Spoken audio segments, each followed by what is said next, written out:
Oh my God, of course, absolutely. I mean, I think like, hindsight is always 2020, right? I think in the moment of war, when you kind of go back and you read, why does the Israeli government not let journalists into Gaza now, even though there is a quote unquote ceasefire in place and supposedly it's supposed to be safer, is that they know that the horrors of what has happened in Gaza will still come out no matter how long after the fact, right?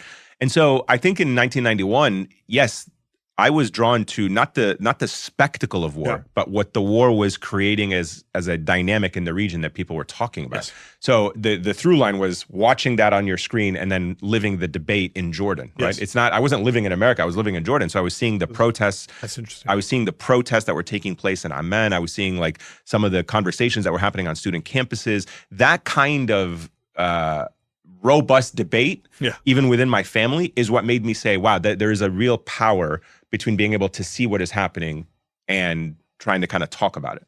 Mentioned Gaza a couple of times. Let's talk about Gaza, which is kind of out of the news right now because of Iran. And I think the Israelis like it that way. Every time there's an international crisis, the Israelis crack down in the occupied territories. They're doing it right now. They've shut border crossings into Gaza. They've escalated ethnic cleansing in the West Bank.